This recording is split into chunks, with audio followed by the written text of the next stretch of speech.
Okay, now for the rest of the story about how to do the locate queries. So we just talked about how we're going to put these partial answers into a table that we called N, which is to say at all the T-phrase heads, we're putting suffix array results for the Lex neighbors to the left and right. And so how do we use N to actually answer arbitrary queries of the form given Q? What are the suffix array entries for my lexicographical neighbors on the left and right?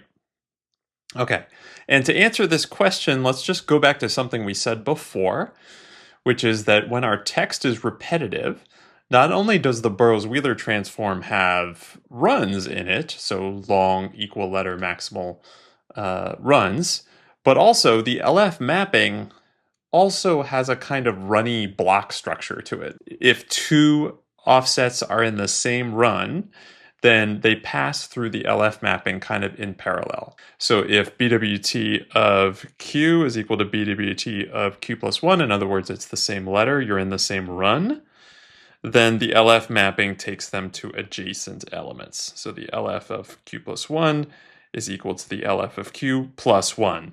Right, so Q moves somewhere and Q plus 1 moves to that place plus 1. Okay, if it's true for 2, it's also true for 3, I hope you'll agree. So if you have 3 consecutive positions that are all in the same BWT run, and you apply the LF mapping to all 3, then all 3 of them move through the LF mapping kind of in parallel, sort of following this blue highlighted parallelogram on this picture, right? So if BWT at Q minus 1 equals BWT at Q equals BWT at Q plus 1, so you've got 3 elements in a row, all adjacent and all the same letter, in other words, they're all in the same run, then the LF mapping is going to take them to adjacent positions. Okay, but this statement here, saying that all 3 of them are equal, is equivalent to another statement, which is to say that the one in the middle, the one at BWT of Q, is not a run head or tail. As you can see, these two things are equivalent. If this letter is equal to its neighbors on either side in the BWT, then it can't possibly be that that one in the middle is at the beginning or the end of a run. That would be a contradiction. So these statements are equivalent, right? 3 equal letter adjacent letters in the same run map in parallel. Likewise, if the one in the middle is not a run head or tail, then it moves in parallel with its 2 neighbors. This is going to be helpful for us. Remember our goal is to find the suffix array entries for our 2 neighbors. So the fact that we move through the LF mapping in parallel with our 2 neighbors is going to help. Okay. So let's go back to a specific scenario. Let's say that we are considering the BWT offset 50, so Q equals 50. And what we want to know are the suffix array entries for our neighbors on either side. So we're at Q50. We'd like to know the suffix array entry for Q49, suffix array entry for Q51. Okay. So unfortunately, the corresponding letter in T, right, the letter that has the suffix at offset 35 as its right context, in other words, the letter at offset 34, this is not a phrase head. It's in the middle of a phrase, right? This is a phrase, and it's in the middle. So we can't just look the answer up, right? If we were at a phrase head, we could look the answer up. We'd be good. But since we're not at a phrase head, that means we can't look the answer up. However, because we're not at a phrase head with respect to T, that means that we are not a run head or tail in the BWT. In the Burrows-Wheeler transform string, which is labeled L on this slide, right? If we're not a run head or tail, that means we're in the middle of a set of 3 adjacent equal letters that are part of the same run. So the offset 50 is, you can think of as sort of bundled together with offsets 49 and 51. We're all in the middle of a run, which means we're all going to move through the LF mapping together. So my suggestion is let's start to apply the LF mapping. Right? So we're not currently at a phrase head. That's fine. But if we iterate through the LF mapping enough times, we'll make it to a phrase head. Okay? So BWT 50 is not a run head or tail. It doesn't correspond to a phrase head in T. So let's just apply the LF mapping. So let's go once. So we just moved to the left by 1 with respect to t. That's what the LF mapping does. We moved to a completely new place in the BWT. That's also a hallmark of the LF mapping. So now we move to q equal 23. And we know that the suffix array entry for that we are tracking for our toehold, because we LF'd once from our toehold. So the suffix array entry for this new place that we've just got to by LFing once is 1 less than the suffix array entry for where we started. So we went from our toehold being offset 35 to our new offset being offset 34. Okay, but we don't yet know about q minus 1 or q plus 1. We don't yet know about our neighbors on either side. We'll learn about that once we get to the phrase head, but we're not there yet. So we still have question marks in those columns. All right, we can do this again. We can LF again, and we can LF again. And let me just, long story short, show you that if we LF 14 times, we will then, after the 14th one, we will arrive at a phrase head. All right, so here's our table here. I keeps going down by 1 because we keep LFing. Q jumps all around because we're LFing. And the suffix array entry that we reach by LFing from our toehold keeps going down from the initial toehold, which was 35. So we keep going down by 1 at each step. However, we've now reached one of these places where we kept the answer, right? So now that we're at I equal 20, I equal 20, I equal 20, I equal 20. So we can look this up in our N data structure. And when we look there, we find values for SA of q minus 1, SA of q plus 1. This is not yet the answer to our original query because these are the answers at that phrase head, right? We didn't start at the phrase head, we started in the middle of the phrase.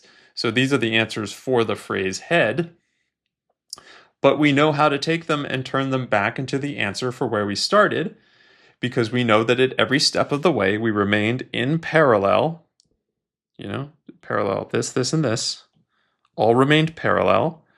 They all went down by 1 each time. All right, so we can sort of backfill, say, well, okay, well, if we went down by 1 each time, then I can start from this 42 at the bottom and fill up by adding 1 each time, and I can start from that 0 at the bottom and work my way up by adding 1 each time. And now the answers to our original question are up there at the topmost entry for SA of q minus 1 and SA q plus 1. So we wanted to know SA at 49, we wanted to know SA at 51, and we figured it out because we walked all the way to the nearest phrase head using LF.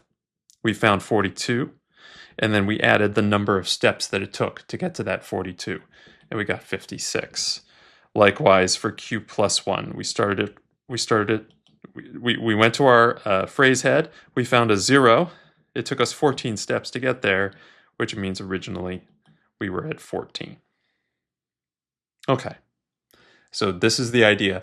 Because we are not because initially we're not at a run header tail, we know that we are LFing in parallel with our neighbors to the left and right. We can do that until we reach a run header tail, and then stop, look up this answer, the answer that's relevant at the phrase head, and then add together how many steps it took to get there. It's quite similar to how we did the suffix array sample previously, right? Okay, so we move with our neighbors in parallel until we reach a phrase head. We are guaranteed to move in parallel with our neighbors for each of those intermediate steps until we reach the phrase head, just by definition, right? Because if we're not at a phrase head, that means that we are in the same run with our neighbors on either side. And then once our chain of LFs reaches a head, we simply look up the suffix array values that have been saved there and construct the answer by adding in the number of LF steps. However, we'd like not to do all those LF steps, right? That's a lot of LF steps, right? We just showed a table with 14 rows, indicating that we had to apply the LF mapping 14 times. We'd rather not do that. So the final idea is to only do one query, specifically a predecessor query. Okay, we've seen predecessor queries a few times, so this is maybe not such a shock. But in this example, because we started out at offset 34 and with respect to t, and where we were headed was offset 20 with respect to t, you could imagine we could just do a predecessor query. Our predecessor query says, well, where do I go if I start at 34? And the answer is 20. And so if we build a predecessor data structure over that the I field of the n data structure, then instead of doing 14 LF steps, we can just do one predecessor query to get exactly to the proper position where the information is stored. So let's put it all together in an example. This is the same example I've been showing, so I'm actually going to fill in q equal 34, I equal 50, and suffix array entry at q is 35. If you're interested, you can fill this in for any offset that you care to. And so I'm going to start by doing that initial predecessor query. In other words, I've got my 34 here. There's no entry for 34, right? If we just peek up here at the n data structure, okay, there's no 34 here, but we can see that the predecessor query is going to send us here to the entry for I equal to 20, right? That's the highest offset, that's the highest value for I that's present in the data structure that's less than or equal to 34. So the predecessor is going to say, so I'm going to say I prime gets 20. That's my predecessor. Now I'm going to look up the two values that are stored there in that entry for n. So that's 42 and 0. So x is going to get 42. Y is going to get 0. So far, so good. This is, how many steps did it take to get there, right? So k is going to get my initial I minus the one I got from the predecessor query. That's 34. K is going to get 34 minus 20, or 14. That's how many LF steps I might have had to do if I really did do all of them. And now to get the answer to my original query, what's the suffix array value at 33 and what's the suffix array value at 35? So I'm going to take x, so that was 42 in this case, 42. I'm going to add the number of steps, 56, and do the same thing down here. So 0 plus, sorry, my cursor's down at the bottom, which is a little bit hard to write down there, 14. Okay, so my answers will be 56 and 14. This is exactly the same answer as we got previously. I'm just showing you these are the steps of the algorithm. Okay, and in this algorithm, really the only complicated thing we're doing, this is arithmetic, lookups. It's this predecessor query, right? The predecessor query is kind of the only slightly complicated thing that we're doing here.